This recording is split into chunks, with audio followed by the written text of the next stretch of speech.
Welcome, Dr. James Beckett, Sports Card Insights, here with Tanner Jones. Executive proofs. I don't think I would call it contraband, but they're cards that have not questionable origin because they came from the company ultimately, but how they got into the hands of people. But first, thanks sponsors, the card companies who do make cards and do promo cards and test runs and things like that. Topps, Panini, and Upper Deck, and other companies from back in the day as well. Heritage Auctions, Hugs and Scott Auctions, they auction off some of this stuff when they see it. Mike Stadium Sports Cards, Burbank Sports Cards, the LCSs don't have it as much, but some of them do, especially around the areas of where the card companies are. And then, of course, ComC.com, which is a marketplace, and Beckett Media, Beckett Grading, Beckett Authentication. Beckett grades them. There probably are some on the marketplace, probably not as many. But I know any of the ones that I've had over the years, I've generally run them through BGS in order to get them authenticated. Tanner, I think there could be some contraband out there. But generally, these are really interesting collectibles and really tough. And you being a passionate Jose Canseco guy, you've been on the chase end of that. And I've had some of them. So I want to have a good conversation with you about that and just see what we can learn from each other and share with our listeners. So welcome, Tanner Jones, and thank you for your passion for the industry. Thank you for having me. It's great to be on again. First of all, do you call them executive? The ones that I call executive proofs are the ones that are serial numbered on the back with X's. So I know at a minimum, that's pretty much the general consensus, I think, in the hobby is those are the specific ones that people call executive proofs. And most of them are from the playoff, the pre-Panini group, wouldn't you say? They weren't that much Upper Deck, weren't that much Topps back when Donruss and Leaf and Playoff and Score and all those were together. Yeah, every now and then you'll run in some. I think typically the most that I've seen are really from 97, 98. I'm sure there's other years as well, but those are the ones that I've seen the most of. Correct me if I'm wrong, but it's my understanding that those were, created for executives, and there might be one or two or three of each that exist depending upon the level of the parallel and the type of card. That's all I've heard, at least. I could be completely wrong. I don't think you're completely wrong, but I think it's more than that. I don't think they're quite pop 1, 2, 3. That's just not the nature of printing technology. They don't run the press for one sheet usually. So my sense is some of the ones I'm thinking about that had the XXXX out of 2,500 or 1,000 or 5,000, if there are 5,000 of the regular numbered ones, there are 50 at best of the XXX ones. And then sometimes they made some promo ones. My sense, Tanner, I'm not trying to invent history. If somebody's got a correction, they can tell me. But a lot of the ones that said promo out of 2,500 were sent out to dealers. This is what they're going to look like. But the XXX ones, I think, were provided to executives and mainly media. I think some mainstream media and certainly the hobby media. I know the Krause guys got some. Tough Stuff, Beckett Publications, we got some, and it wasn't a lot. They were more like samples, but they were, like you said, these kind of executive proof type samples. They couldn't give us a numbered one because that would disturb the pack up. They couldn't pull them off, but then again, they couldn't later print a number in there because they were printed out with the X's. But my guess is they're all really tough, regardless of whether they're XXX out of 1,000 or 100, or actually most of them are out of 4-figure production runs.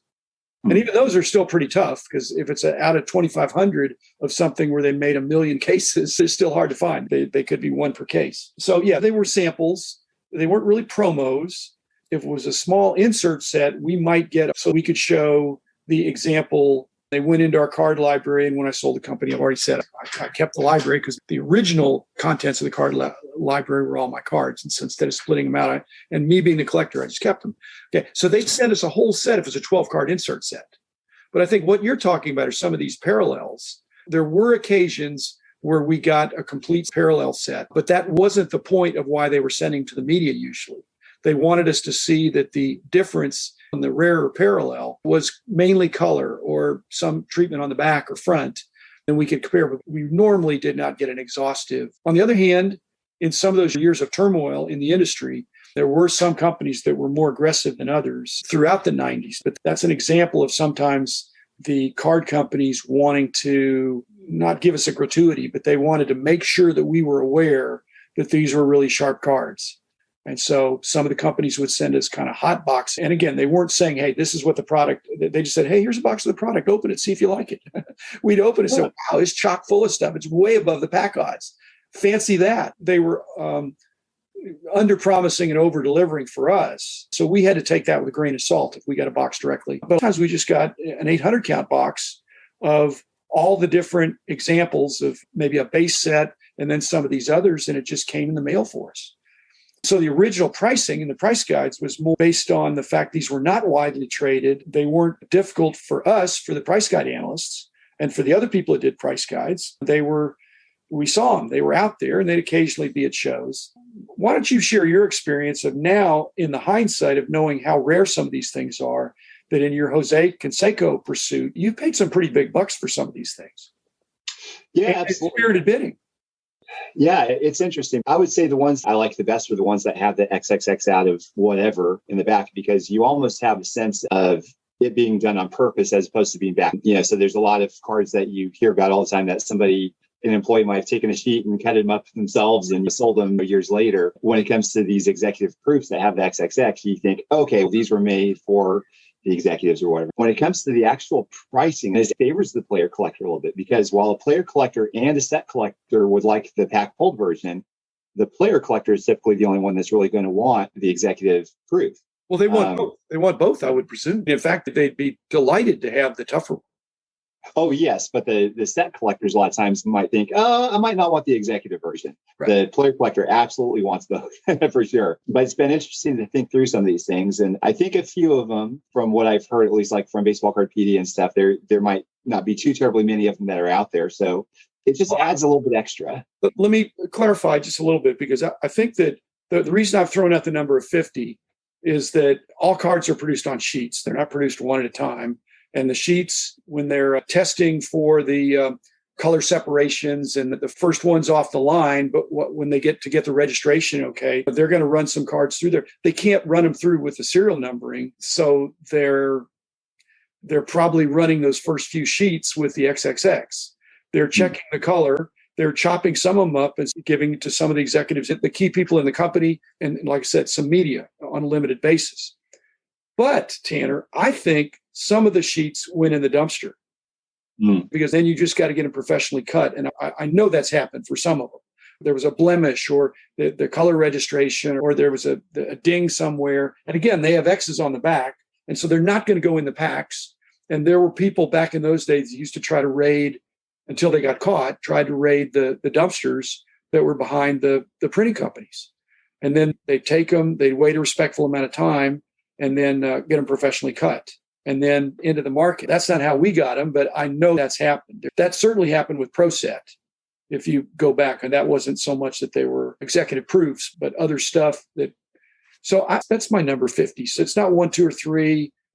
They ran a bunch of them, they chopped some up, gave them to people, and the other sheets that were of no value, I think they just pitched them, and then some of them got salvaged, let's say. Yeah, there's definitely a saying that I've heard in the hobby a lot, that a certain card doesn't exist until it does. It's especially useful of a quote when it comes to these type of prototype cards or proof cards. How do you price them? Because basically what you're saying is that if you're a Canseco super collector and you need the card and somebody else wants it, they just don't come along very often, some of these.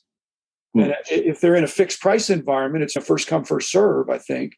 But if they're in an auction environment, what do you base the value on? I think it's incorrect to base it just on the value of the numbered version.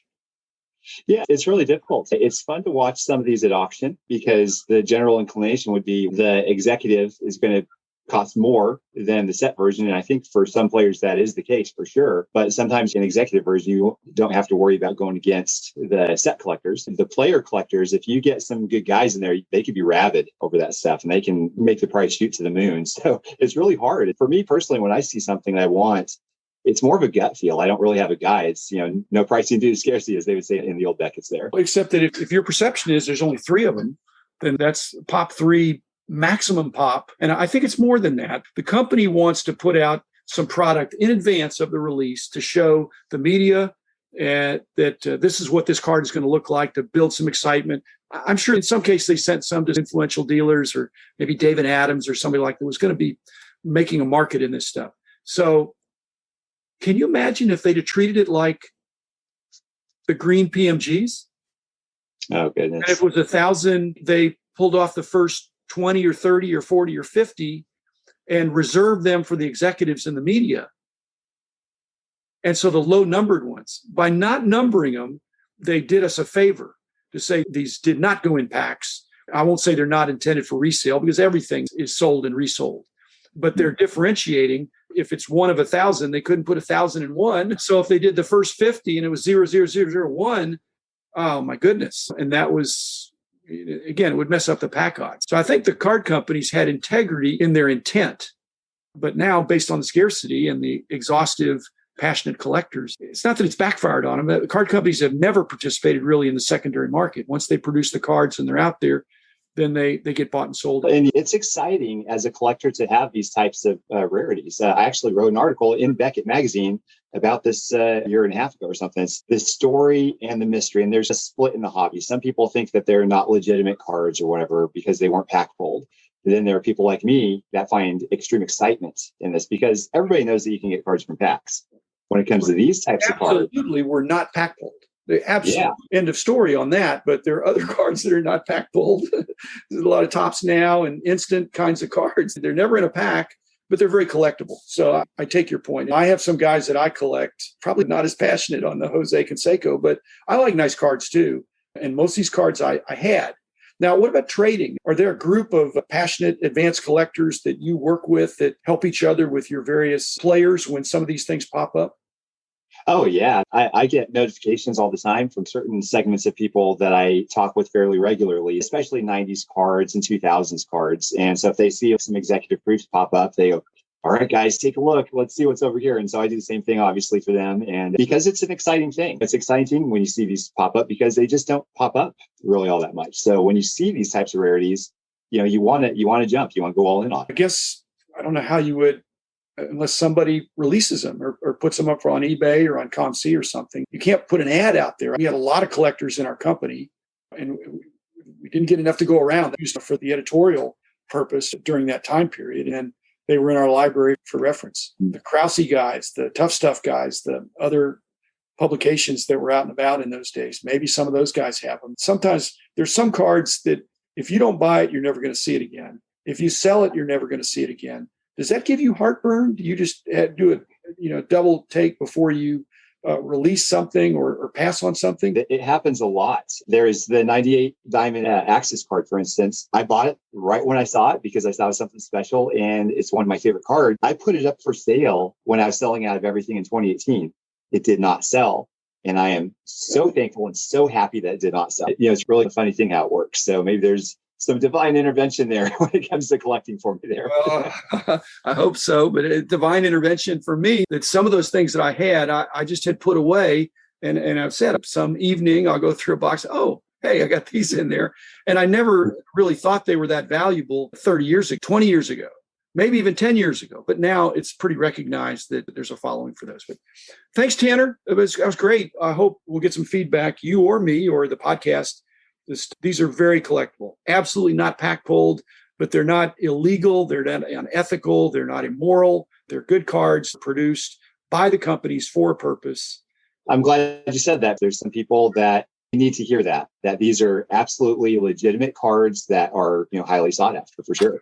Having said that, I'm sure they're still not convinced, but that's the story that I'm sticking to. And I think you and I are pretty much on the same page. So thanks, Tanner. Thanks, everybody. Be back again tomorrow with another episode. The man in the house who